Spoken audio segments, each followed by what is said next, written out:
আসসালামু আলাইকুম রহমতুল্লাহি ওয়া বারাকাতুহু। বিসমিল্লাহির রহমানির রহিম। আলহামদুলিল্লাহি রাব্বিল আলামিন ওয়া সালাওয়াতু রাব্বি ওয়া সালামুহু আলা নবিয়্যিল আমিন নবিয়িনা মুহাম্মাদিন ওয়া আলা আলিহি ওয়া সাহবিহি আজমাইন, আম্মা বা'দ। প্রাণপ্রিয় উপস্থিতি, সমাজের সাথী বন্ধুগণ, ইমাম মুহাম্মদ ইবনে আব্দুল ওয়াহাব রাহিমাহুল্লাহ কর্তৃক রচিত অনবদ্য গ্রন্থ উসুলুল ঈমান থেকে আমরা ধারাবাহিকভাবে এই আকীদা ক্লাসে আলোচনা করে আসছিলাম। সে অনুযায়ী আজকে আমাদের সামনে অত্যন্ত গুরুত্বপূর্ণ একটি বিষয় আলোচিত হয়েছে। আমরা সম্মানিত শেখ ইমাম মুহাম্মদ আব্দুল ওয়াহাবের এই কিতাব থেকে সেই বিষয়ে আলোচনা করব ইনশাআল্লাহ তাআলা। ওয়া মা তৌফিক ইল্লা বিল্লাহ। প্রিয় সাথী বন্ধুগণ, আজকের আলোচ্য বিষয় হচ্ছে পৃথিবীতে যত দিক নির্দেশনা, গাইডেন্স, গ্রন্থ অথবা মতবাদ, মতাদর্শ রয়েছে, এসব কিছুর মধ্যে শ্রেষ্ঠ পথ নির্দেশনা, শ্রেষ্ঠ গাইডেন্স, শ্রেষ্ঠ হেদায়েত, শ্রেষ্ঠ গ্রন্থ হচ্ছে আল্লাহর কিতাব, এবং সর্বশ্রেষ্ঠ পথ নির্দেশনা হচ্ছে প্রিয় নবী সাল্লাল্লাহু আলাইহি ওয়াসাল্লামের পথ নির্দেশনা। এই বিষয়টি আজকে আমাদের আলোচ্য বিষয়। তে মর্মে ইমাম মুহাম্মদ ইবনে আব্দুল ওয়াহাব রাহিমাহুল্লাহ অত্যন্ত প্রসিদ্ধ একটি হাদিস উল্লেখ করেছেন, যে হাদিসটি সহিহ মুসলিমে বর্ণিত হয়েছে। বর্ণনা করেছেন প্রখ্যাত সাহাবী জাবির ইবনে আব্দুল্লাহ রাদিয়াল্লাহু তাআলা আনহু। তিনি বলছেন যে কান রাসূলুল্লাহ সাল্লাল্লাহু আলাইহি ওয়াসাল্লাম ইযা খাতাবা ইহমাররাত আইনাহু ওয়া আলা সাওতুহু। আল্লাহ নবী সাল্লাল্লাহু আলাইহি ওয়াসাল্লাম যখন বক্তব্য দিতেন তখন তার চক্ষুদ্বয় লাল হয়ে যেত, তার আওয়াজ উঁচু হয়ে যেত। ওয়াশতাদ্দা গাদাবুহু, তার রাগ প্রচণ্ড আকার ধারণ করত। হাত্তা কাআন্নাহু মুনযিরু জাইশিন, মনে হতো তিনি যেন সেনাবাহিনীকে সতর্ক করছেন। ইয়াকুল সাব্বাহাকুম মাসাকুম ওয়া ইয়াকুল আম্মা বা'দ, তিনি সেনাবাহিনীকে এই বলে সতর্ক করছেন যে তোমরা সতর্ক হয়ে যাও, সাবধান হয়ে যাও, অচিরেই শত্রু বাহিনী তোমাদের উপরে আক্রমণ করার প্রস্তুতি নিয়েছে। আল্লাহ রাসূল সাল্লাল্লাহু আলাইহি ওয়াসাল্লাম এইভাবে বক্তব্য পেশ করতেন। এরপরে তিনি বললেন, আম্মা বা'দ ফাইন্না খায়রাল হাদিস কিতাবুল্লাহ। অতঃপর সর্বশ্রেষ্ঠ বক্তব্য, সর্বশ্রেষ্ঠ কথা হচ্ছে আল্লাহর কিতাব। ও খায়রুল হাদি হাদি মুহাম্মাদিন সাল্লাল্লাহু আলাইহি ওয়াসাল্লাম, এবং সর্বশ্রেষ্ঠ হেদায়েত বা দিক নির্দেশনা বা গাইডেন্স হচ্ছে মুহাম্মদ সাল্লাল্লাহু আলাইহি ওয়াসাল্লামের গাইডেন্স বা দিক নির্দেশনা। এখানে খায়রুল হাদি হাদি ও মুহাম্মদ, আবার এই হাদি শব্দটাকে এভাবেও পড়া যায় খায়রুল হুদা হুদা মুহাম্মাদিন সাল্লাল্লাহু আলাইহি ওয়াসাল্লাম, অর্থ একই। হাদি এবং হুদা অর্থাৎ গাইডেন্স, পথ নির্দেশনা। ফাইন্না খায়রাল হুদা হুদা মুহাম্মাদিন সাল্লাল্লাহু আলাইহি ওয়াসাল্লাম, অথবা ফাইন্না খায়রাল হাদি হাদি মুহাম্মাদিন সাল্লাল্লাহু আলাইহি ওয়াসাল্লাম। তারপরে ওয়াফি রিওয়ায়াহ কানা খুতবাতুন নবী সাল্লাল্লাহু আলাইহি ওয়াসাল্লাম ইয়াউমাল জুমআহ, অন্য বর্ণনায় এসেছে এই খুতবাটা ছিল জুমার দিন। ইহমাদুল্লাহ ওয়া ইসনি আলাইহি সুম্মা ইয়াকুলু আলা ইসরি যালিক, আল্লাহর প্রশংসা এবং গুণগান গাওয়ার পরে এরপরে তার আওয়াজ উঁচু হয়ে গেল। এরপরে তিনি এই কথাগুলো বললেন। এরপরে আরো বললেন, মান ইয়াহদিল্লাহু ফালা মুদিল্লা লাহ ওয়া মান ইউদ্লিল ফালা হাদিয়া লাহ। আল্লাহ যাকে হেদায়েত তথা পথ দেখাবেন তাকে কেউ পথভ্রষ্ট করতে পারবে না, আর আল্লাহ যাকে বিপদগামী করবেন তাকে কেউ সুপথে আনতে পারবে না বা তাকে পথ দেখাতে পারবে না। এই অংশটুকু নাসাইতে বর্ণিত রয়েছে, এবং অন্য বর্ণনা এসেছে ওয়াকুল্লু দালালাতিন ফিন্নার, যে প্রত্যেকটি বিদআত হচ্ছে গুমরাহি। তার মানে এই হাদিসটা বিভিন্ন কিতাবে বিভিন্ন হয়ে এসেছে, এখানে সবগুলো বর্ণনাই উল্লেখ করা হয়েছে। তার মানে আল্লাহ নবী সাল্লাল্লাহু আলাইহি ওয়াসাল্লাম এই বক্তব্যটা দিয়েছেন জুমার খুতবায়। জুমার খুতবায় তিনি এই বক্তব্য দিয়েছেন। প্রথমে আল্লাহর প্রশংসা, আল্লাহর গুণগান গাওয়ার পরে তিনি উচ্চ কণ্ঠে বক্তব্য দেওয়া শুরু করলেন। মনে হচ্ছে যে সেনাবাহিনীকে তিনি সতর্ক করছেন। তার আওয়াজ উঁচু হয়ে গেল, তার চোখ দুটো লাল হয়ে গেল, তার ক্রোধ প্রচণ্ড আকার ধারণ করলো।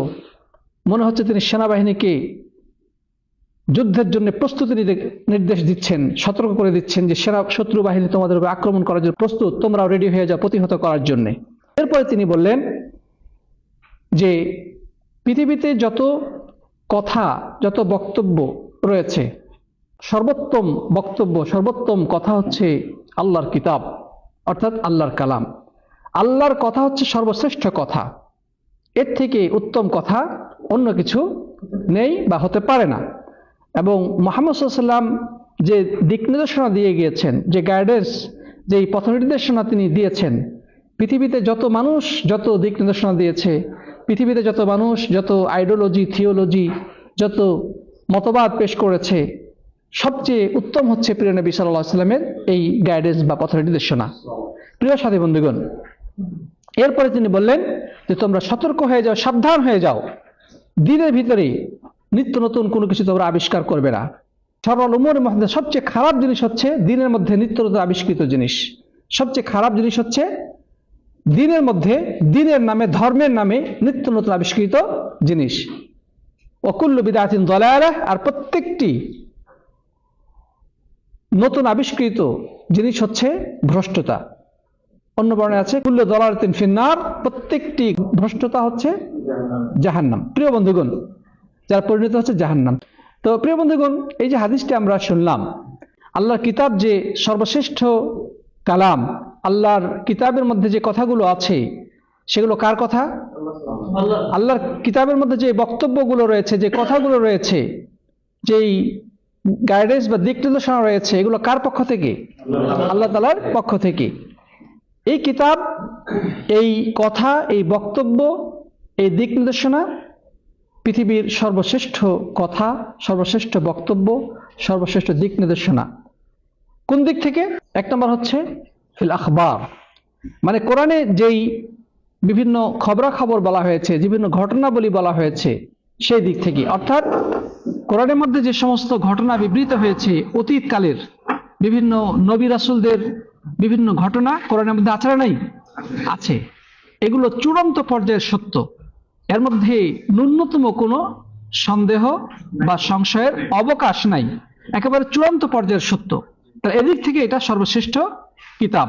আরেকটি হচ্ছে আহকামের ক্ষেত্রে, হুকুম আহকামের দিক দিয়ে আল্লাহর কিতাবের মধ্যে যে হুকুম আহকামগুলো রয়েছে সেগুলো সবচেয়ে ন্যায়সঙ্গত, সবচেয়ে যৌক্তিক এবং মানব জাতির জন্য কল্যাণকর।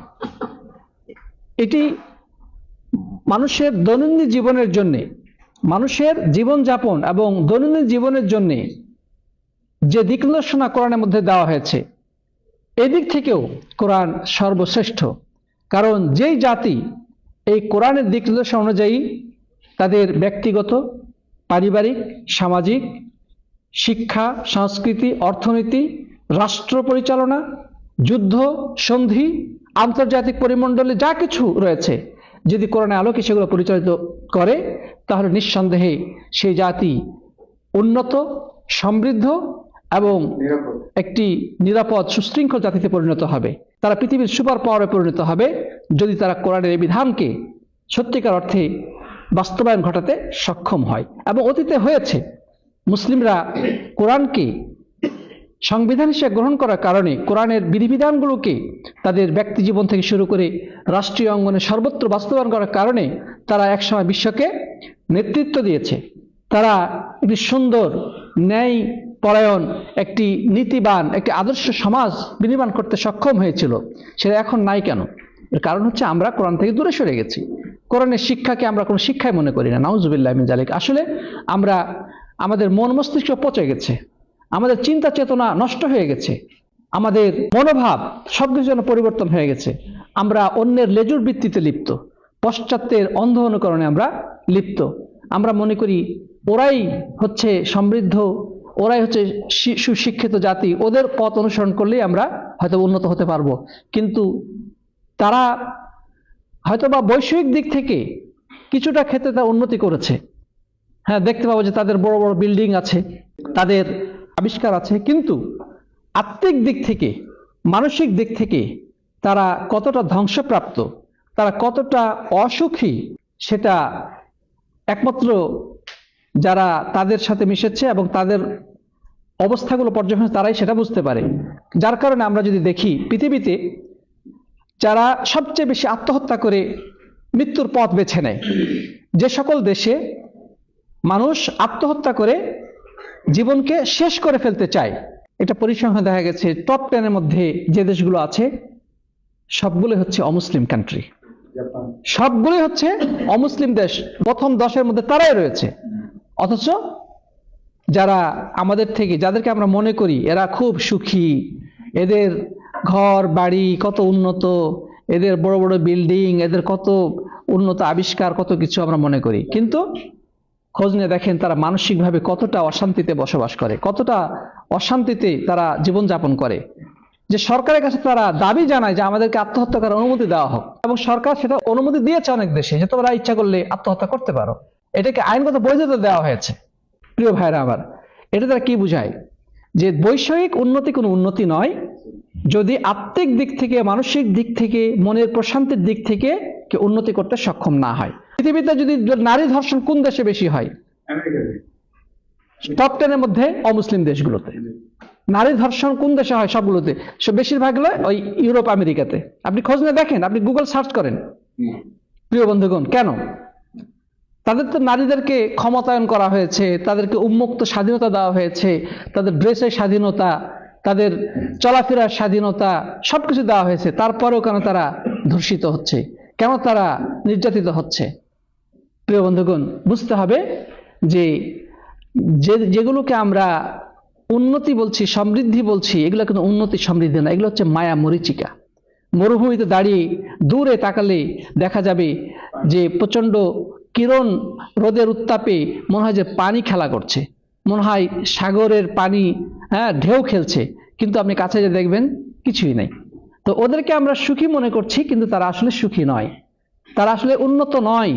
প্রকৃত উন্নতি, বৈশ্বিক কোনো উন্নতি প্রকৃত উন্নতি হতে পারে না। আল্লাহ নবী সাল্লাল্লাহু আলাইহি ওয়াসাল্লাম কি বলেছেন? লাইসাল গিনা গিনান নাফস। ওয়ালাকিন, আল্লাহ নবী সাল্লাল্লাহু আলাইহি ওয়াসাল্লাম বলেছেন যে লাইসাল গিনা বিকাসরাতিল আগরাদ ওয়ালাকিনাল গিনা গিনান নাফস, যে অর্থ সম্পদ বেশি থাকলেই তাকে প্রকৃত ধনী বলা যাবে না। প্রকৃত ধনী সেই ব্যক্তি যে মনের দিক থেকে ধনী, অর্থাৎ যার মানসিক সুখ আছে, মনে প্রশান্তি আছে, সে হচ্ছে প্রকৃত সুখী, প্রকৃত ধনী, সে প্রকৃত সমৃদ্ধশালী, সে প্রকৃত উন্নত। তো যাই হোক, যে কথা বলতে যাচ্ছিলাম যে কোরআনের মধ্যে আল্লাহ সুবহানাহু ওয়া তাআলা যে বিধিবিধানগুলো দিয়েছে, বৈশ্বিক জীবনে যদি এটা বাস্তবায়ন ঘটানো হয়, তাহলে এই দুনিয়াতে মানুষ একটি উন্নত, সমৃদ্ধ এবং একটি আদর্শ রাষ্ট্রে পরিণত হবে। পৃথিবীর নেতৃত্বে তারা চলে আসবে, পৃথিবীতে একটি সুপার পাওয়ার প্রতিষ্ঠিত হবে মুসলিমদের দ্বারা, এবং ইতিপূর্বে হয়েছে। কিন্তু দুর্ভাগ্য, আমরা সেই কোরআন থেকে দূরে সরার কারণে আজকে আমরা অপদস্থ, লাঞ্ছিত এবং অধপতিত জাতিতে পরিণত হয়েছি। প্রিয় বন্ধুগণ, অনুরূপভাবে কোরআনের যে বাক্যগুলো আছে, কোরআনের মধ্যে যে শব্দ এবং বাক্যের ব্যবহার রয়েছে, কোরআনের মধ্যে যে ভাষা শৈলী, যে ভাষার সৌন্দর্য রয়েছে, এই ভাষার শৈলী, এই সৌন্দর্য পৃথিবীর সকল লিখিত গ্রন্থকে চ্যালেঞ্জ করতে সক্ষম।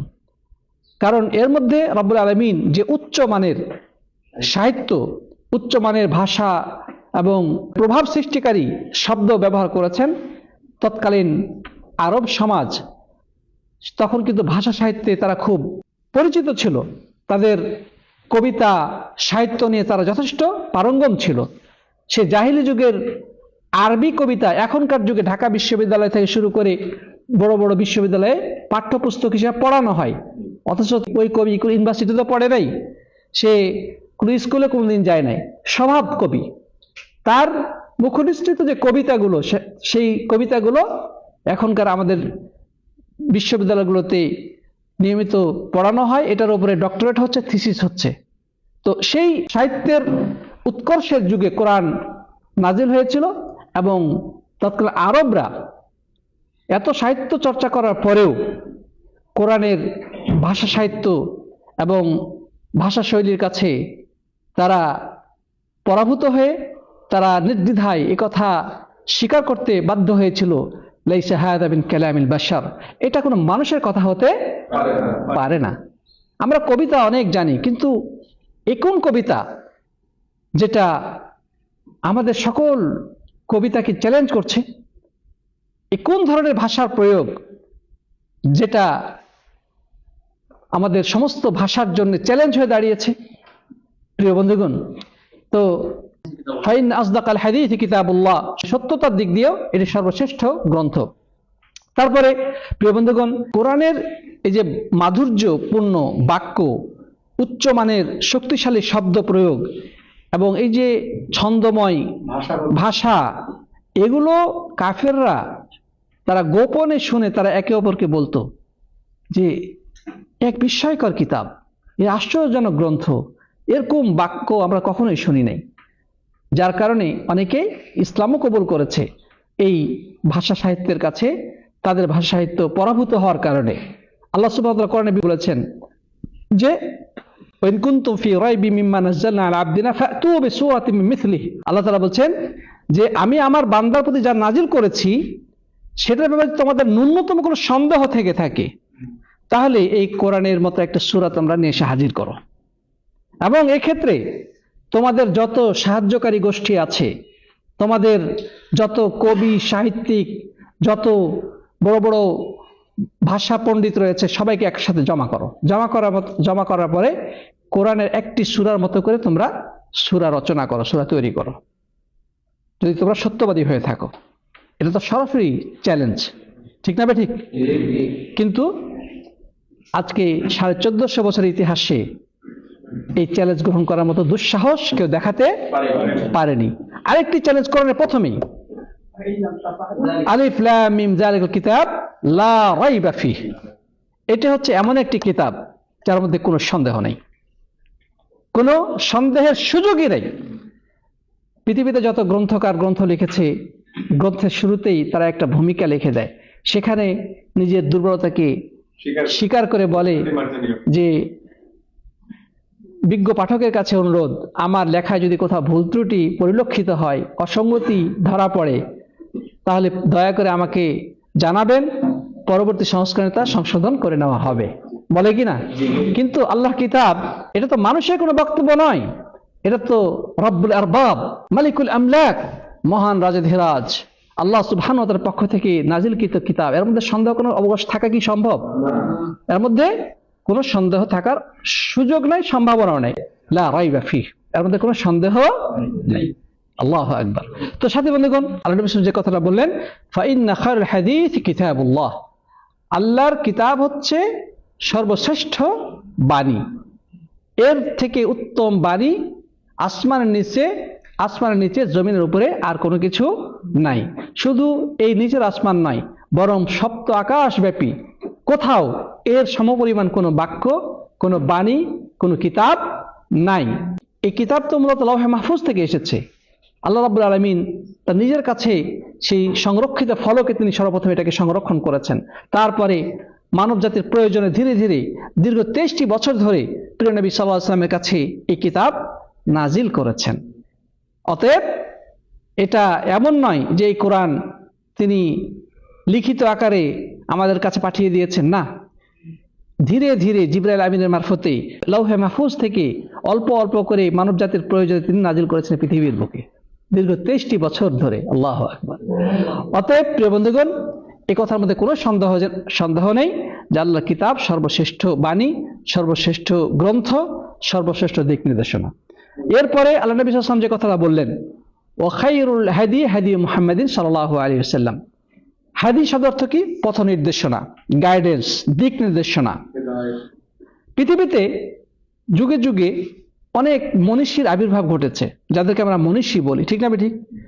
তারা বিভিন্ন ধরনের মতবাদ সামনে এসে হাজির হয়েছে। এভাবে করলে, এভাবে রাষ্ট্র চালালে রাষ্ট্র উন্নত হবে, তার নির্দেশনা ফলো করলে বা তার গাইডেন্স ফলো করলে, তার গাইডলাইন ফলো করলে দেশ উন্নত হবে, মানুষ সুখে শান্তিতে থাকবে। আছে না নাই? যেমন কমিউনিজমের মতবাদ, ধর্মনিরপেক্ষতা মতবাদ, জাতীয়তাবাদ, এই যে গণতন্ত্র, এগুলো সবই মানব রচিত মতবাদ। প্রত্যেকটা পিছনে জনক আছে একজন, নাকি? তারা একটা মতবাদ তৈরি করেছে যে এইভাবে করলে দেশ উন্নত হবে, রাষ্ট্র সমৃদ্ধ হবে, মানুষ ভালো থাকবে ইত্যাদি। কিন্তু যুগে যুগে এই সকল মতবাদ মানব জাতিকে সুখ শান্তি দিতে তো পারেইনি, বরং এই পৃথিবীকে আরো অশান্ত করেছে, এই পৃথিবীকে ধ্বংসস্তূপে পরিণত করেছে, পৃথিবীকে আরো অগ্নিগর্ভে পরিণত করেছে, পৃথিবীর দিকে দিকে মানুষকে শোষণের হাতে পরিণত হয়েছে এই সকল মতবাদ। যেই রাশিয়াতে কমিউনিজমের উৎপত্তি ঘটেছিল, সেই রাশিয়াকে লক্ষ লক্ষ মানুষের রক্ত রঞ্জিত করা হয়েছিল। লেনিন, কার্ল মার্কস, চীনে মাও সেতুং, আপনি ইতিহাস খুঁজে দেখেন, এরা পৃথিবীকে নতুনভাবে গড়তে চেয়েছিল, মানুষের মধ্যে সমতা, শান্তি, ঐক্য প্রতিষ্ঠা করতে চেয়েছিল, কিন্তু পরিণতিতে কি হয়েছে? বরং তারা পৃথিবীকে রক্তে রঞ্জিত করেছে, মানুষের ঘর বাড়ি আবাসভূমি ধ্বংস করেছে, এবং পৃথিবীতে যত মানুষ হত্যা ঘটেছে আপনি খোঁজ নিয়ে দেখেন, প্রথম বিশ্বযুদ্ধ, দ্বিতীয় বিশ্বযুদ্ধ থেকে শুরু করে এই লেনিন, কার্ল মার্কস, মাও সেতুং, এদের মাধ্যমে যে পরিমাণ মানবতার পতন ঘটেছে, মানুষ নিহত হয়েছে, রক্তে রঞ্জিত হয়েছে, এই সবুজ বসুন্ধরা পৃথিবী ইতিহাসে এত বড় হত্যাকাণ্ড, এত বড় নির্মমতা আর কখনোই ঘটে নাই। কেননা এগুলা আল্লাহর কিতাবের বিরুদ্ধে চ্যালেঞ্জ করে এসেছে।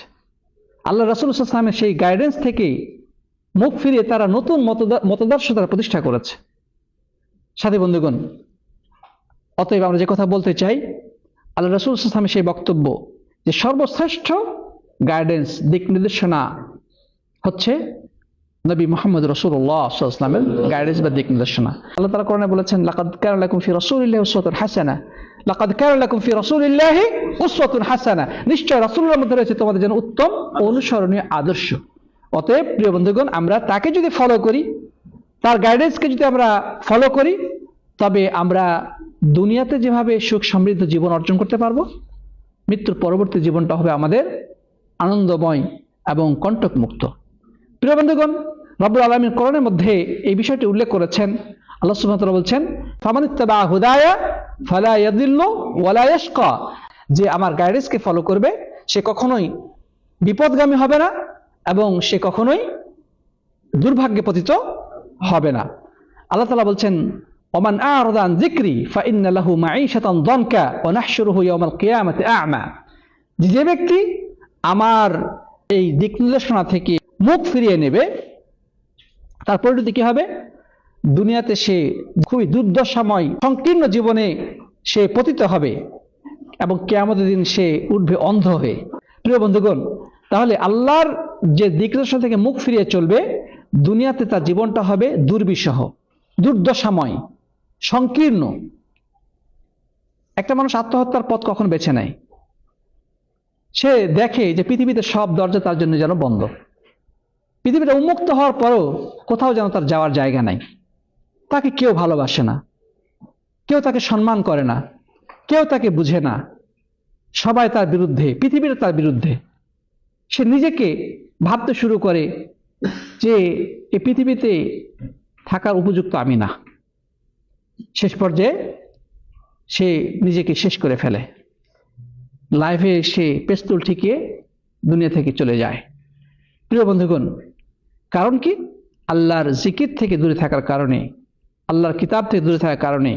আল্লাহ যেটা বলে দিয়েছেন যে দুনিয়াতে সে সংকটময় এবং সে দুর্দশাময় এবং সে সংকীর্ণ জীবনের পতিত হবে, এবং সেটাই ঘটে। যে একজন ইমানদার সে কখনো হতাশ হয় না, একজন মুমিন কখনো হতাশ হয় না। জীবনে যত ধরনের বিপদ আসুক না কেন, যত কঠিন সময় তার সামনে আসুক না কেন, সে বলবে কদ্দারাল্লাহু মা শাআ ফাআল, আল্লাহ যেটা লিখে রেখেছেন, যেটা চেয়েছেন সেটাই ঘটেছে।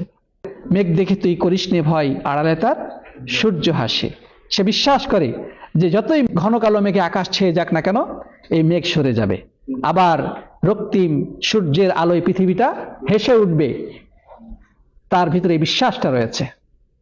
রাতের অন্ধকার যত ঘনীভূত হয়, যত গভীর হয়, ভোর তত কাছে আসে, সেই বিশ্বাস তার মধ্যে আছে।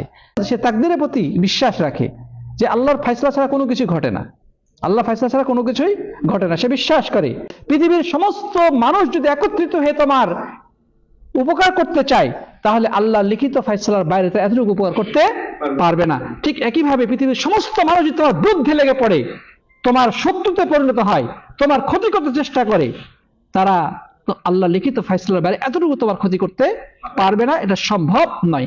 এই বিশ্বাস যখন হৃদয়ে পতিত হবে, এই তাকদীরের প্রতি এই দৃঢ় মনোবল, দৃঢ় বিশ্বাস যদি কারো থাকে, সে কখনোই হতাশ হতে পারে না, সে কখনোই বিপদ হবে অস্থির হতে পারে না, সে কখনো ডিপ্রেশনে যেতে পারে না। মুমিন কখনো ডিপ্রেশনে যেতে পারে না। আল্লাহ তাআলা বলছেন, লা তাকনাতু মির রাহমাতিল্লাহ, যে আল্লাহর রহমতের ব্যাপারে নিরাশ হয়েও না। যারা কাফের তারাই শুধুমাত্র আল্লাহর রহমতের ব্যাপারে নিরাশ হয়ে থাকে। সুতরাং ইমানদার কখনোই নিরাশ হয় না, অসুখ বিসুখ বিপদ আপদে তার বিশ্বাসটা কি জানেন? রাসূল করিম সাল্লাল্লাহু আলাইহি ওয়াসাল্লাম কি বলেছেন? আজাবান লি আমরিল মুমিন ইন্না আমরাহু কুল্লাহু লাহু খায়র ওয়া লাইসা যালিকা ইল্লা আল মুমিন ইন আসাবাতহু সাররা শাকার ফাকানা খায়রান লাহ ওয়া ইন আসাবাতহু দাররা সাবার ফাকানা খায়রান লাহ। রাসূল করিম সাল্লাল্লাহু আলাইহি ওয়াসাল্লাম বলেছেন যে মুমিনের বিষয়টি সত্যি বিস্ময়কর, আশ্চর্যজনক। যদি তার জীবনে ভালো কিছু নেমে আসে, সে কোনো সুসংবাদ পায়, তার জীবনে ভালো কিছু অর্জিত হয়, সে আল্লাহর শুকরিয়া আদায় করে, আলহামদুলিল্লাহ। ভালো চাকরি পেয়েছি, আলহামদুলিল্লাহ। সন্তান হয়েছে, আলহামদুলিল্লাহ। ভালো স্ত্রী পেয়েছে, আলহামদুলিল্লাহ।